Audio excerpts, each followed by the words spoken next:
Salutare prieteni, bine v-am găsit pe canalul de YouTube Pro Gaming România. Astăzi o să joc al treilea derby adevărat împotriva celor de la Chelsea.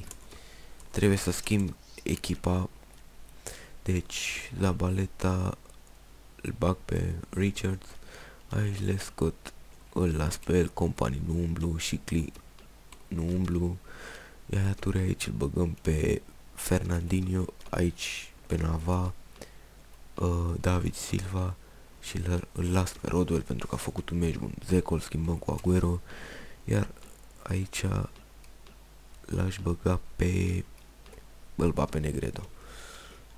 Pantilimon în poartă. Haide să salvez. Am uitat să salvez.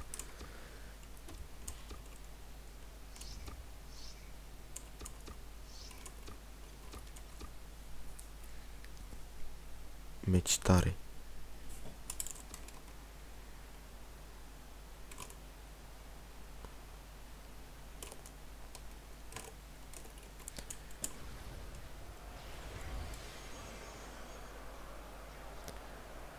Clasamentul. Nu pot să-i prind pe cei de la Liverpool. Sunt cu 5 puncte înaintea mea și nu pot să-i prind. Hai să vedem. Rodwell, Aguero, Essien se opune, însă recuperează Aguero și Cli, David Silva, centrarea lui David Silva și ce bun a fost. Acum De Bruyne, dribbling frumos, Fernando Torres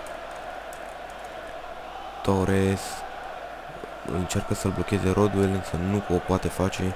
Juan Mata blocat de Shikli, Fernandinho pentru Rodwell. Aici a fost poziție de offside. Kevin De Bruyne pentru Essien, din nou Kevin De Bruyne. Pasă pentru Fernando Torres, Essien și Fernando Torres blocat. Degajează Panti.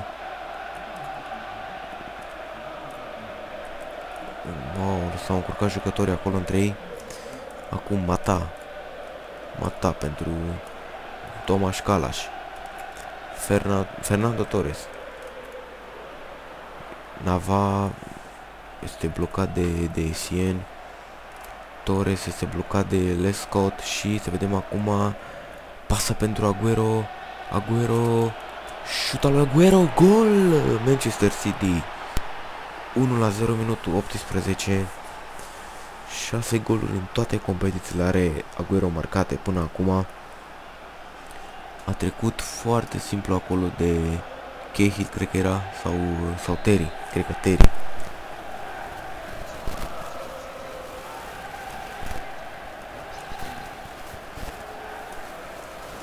Lampard greșește o pasă acum. Rodwell pasă pentru Aguero centrează în care vine Negredo, însă nu poate face nimic. Acum Fernando Torres ține de acest balon. Rodwell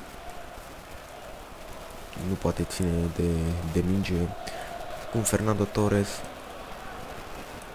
este blocat, însă londonezii reușesc să recupereze mingea. Acum Șurle a încercat o pasă pentru Torres, însă Company foarte bine poziționat reușește să agațe acea minge. Acum David Silva, schimbare de flanc, Jesui Nava blocat de Ashley Cole pentru Lampard, e blocat. Șurle este la minge, care iese cu ea în afara terenului și bate Richards pentru Lescott și Cli pentru David Silva. Negredo, să vedem acțiunea lui Negredo. Dă mingea în față pentru Shikli. Shikli centrează, Shikli și gol! Aguero, al doilea gol în acest meci. Ce gol frumos. Ceh nici nu a avut reacție la acest cap magic al lui Aguero. 2-0, minutul 35.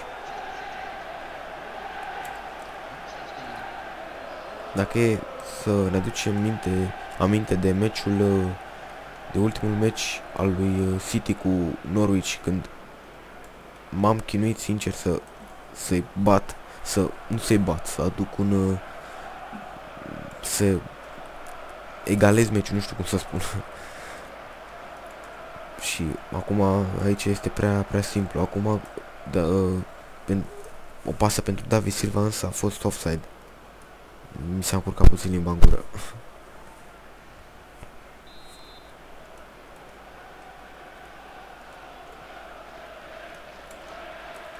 Terry, foarte bună pasă a fost pentru Torres. Acum Richards înapoi pentru Pantilimon și emoții.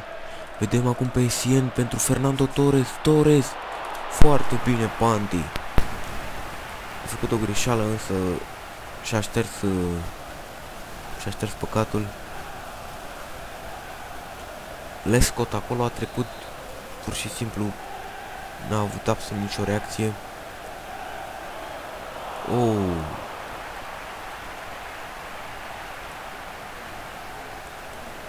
Juan Mata pentru Torres. Negredo, cer scuze. Lampard. Acum blochează Shikli. Pasă inteligentă pentru Aguero. Să vedem ce mai încearcă Aguero și gol! 3-0. Wow! Ce pasă a reușit Shikli. 3 goluri Aguero în acest meci. Spaima Chelsea. Se termină prima repriză. 3-0 Manchester City cu Chelsea.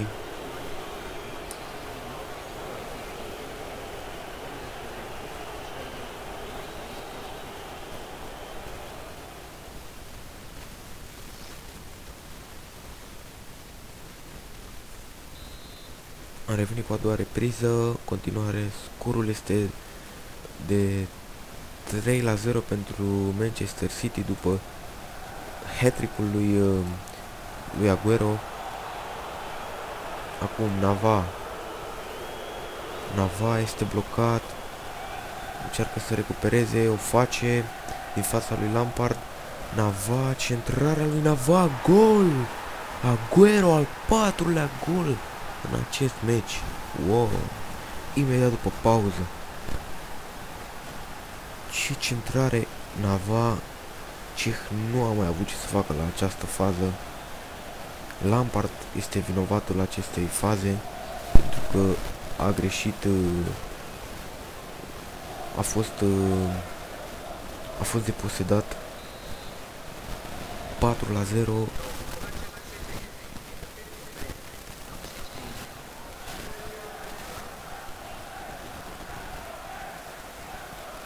Acum David Silva este blocat, însă recuperează Rodwell. Terry centrează Rodwell și șut al lui Nava, însă părerea mea că ar fi trebuit să dea o centrare. Rodwell nu-i mai merge driblingul de această dată.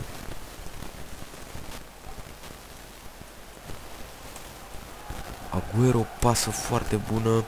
David Silva a încercat o pasă pentru și cred că era acolo.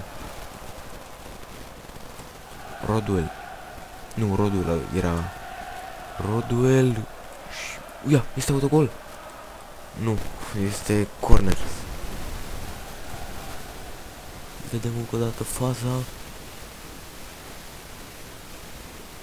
Da, este corner. Schimbare la Chelsea. Este Shirley și intră Hazard. Și gol! Lescott marchează pentru scorul de 5-0.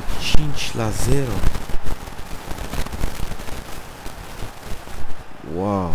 Este o înfrângere istorică pentru pentru Chelsea. Minutul 62, vă dați seama câte goluri se mai pot marca. Acum Agüero pentru Negredo. Negredo, șut al lui Negredo, foarte slab.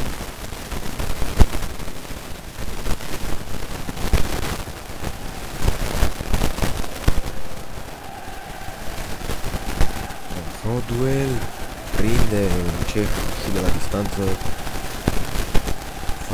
Foarte bun. Acum Ashley Cole, veteranul Chelsea. Hazard, De Bruyne. De Bruyne este blocat, însă recuperează Ashley Cole. Înapoi pentru De Bruyne. Fernando Torres. Torres este blocat și el și se încurcă apărările. De fapt, apărarea. Pasă inteligentă pentru Agüero. Agüero n-a mai putut face nimic din acel unghi.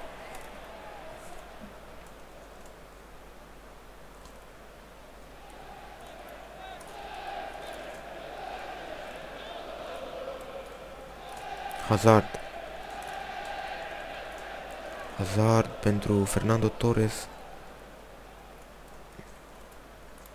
Fernando Torres centrează. A încercat o centrare pentru De Bruyne, însă nu a putut acum. Agüero este oprit. Essien greșește. Agüero, n-a mers o pasă. A fost offside acum la Agüero.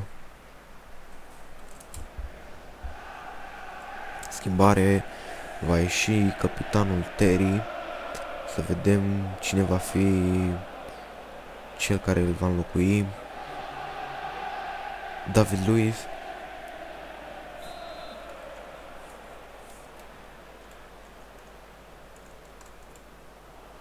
Greșeala acum lui Company. Kevin De Bruyne este oprit de Company. Greșeala acum lui Lescott. Lampard. Faultat pe la spate. A fost într-adevăr la minge, însă un pic agresiv. Acum Torres. Chelsea caută marcarea golului de onoare, însă Chelsea este oprită. Și acum pasă pentru Agüero.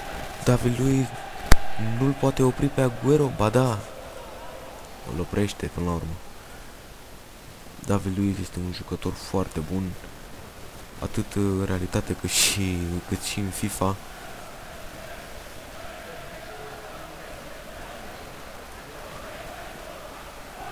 Fernandinho faultează pe Essien. Acum iese veteranul lui Chelsea, unul dintre veteranul lui Chelsea, Ashley Cole, și probabil ia să vedem cine va intra. Da, Bertrand. Probabil ultima fază și